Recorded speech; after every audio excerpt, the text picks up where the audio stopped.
Mzwandile, it's Tabile in studio here. Can you confirm that indeed there's been a cabinet reshuffle this evening? I lost you there, but we're back now. Thank you so much, Mzwandile. Now, just to confirm, has that cabinet reshuffle taken place? Tabile, indeed, the cabinet reshuffle has taken place. Even the presidency has confirmed that they issued a very short statement to say the president will make a special announcement to inform South Africans about the changes he has made to his executive. But that statement will be through a press statement. So we expect that any minute from now, that statement, which will detail who has been replaced or who has been moved, will be issued by the presidency. But as you know, Tabile, in the realm of speculation, the information keeps coming in drips and drabs. So we are understanding that it looks like the post which everybody is watching very closely, that of Treasury, may have gone to the Minister of Home Affairs, Minister Malusi Gigaba, and then deputized by Sfiso Buthelezi. You'd remember that the name of Sfiso Buthelezi has also been doing the rounds together with that of Brian Molefe as people who were contending to replace Minister Pravin Gordhan. Yes, it's not confirmation yet, but as I'm saying, because at the moment there isn't much confirmed, the Minister of Home Affairs, in all likelihood, maybe I would say chances are 9 out of 10, he is our next Minister of Finance. Now, Mzwai, as you say, Malusi Gigaba's name is being thrown around as the incoming Minister of Finance. Let's speak about Malusi Gigaba and his history. He was former Youth League leader of the ANC a couple of years ago before he moved into government. Take us through his history and who Malusi Gigaba is.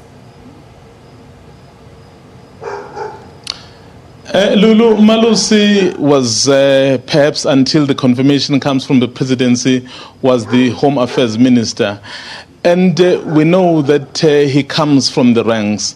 And I think like the Youth League and other people, perhaps the younger generation, will be very excited about this because they've been saying there needs to be a change in terms of people who are representing the ANC. Minister Gigaba has been minister not only in this term, even in the previous administration.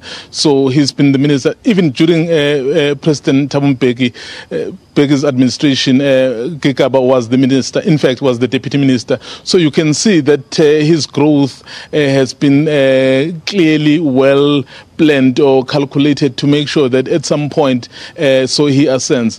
Even in the circles, be it social circles or even political circles, some people are saying Malusi Gigaba is likely perhaps in the future, I don't know whether distant or near, who is likely to contest for the post of the president of the ANC. So this is someone who is seen again as very competent, young and bright and very energetic. So it will be very interesting to see if he'll be able to then transfer all those energies into this very demanding post.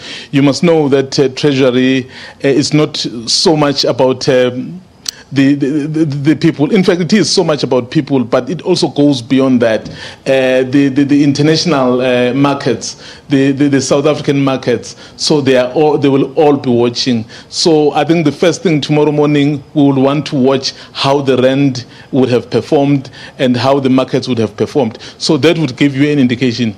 But judging by what has been happening in the past, every time a new minister is appointed, the rand on the markets, if they don't know that person, they tend to react negatively. So maybe we shouldn't be surprised that when we wake up tomorrow, there might be some negative reaction. But I think once the news settles in, so the markets and the rand will probably stabilize. So yeah, we will keep watching. And as we wait for the statement of the president, we actually want to see who else made it, who was dropped, and who was moved elsewhere.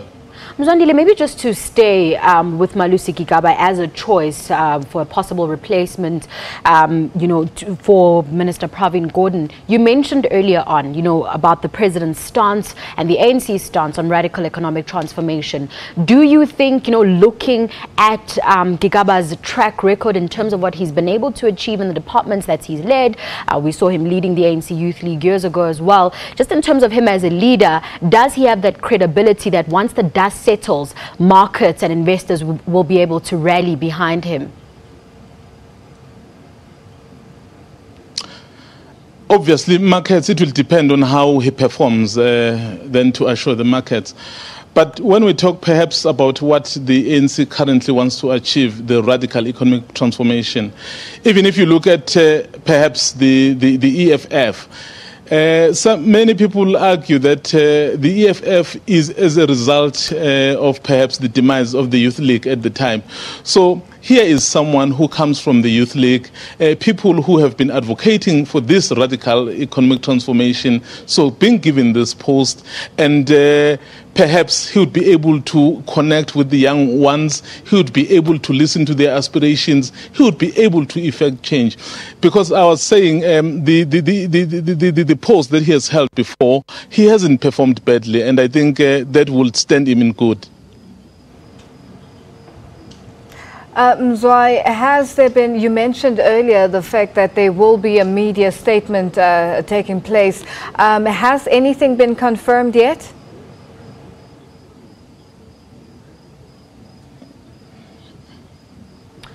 Mzwandile, we seem to have lost our presidential correspondent.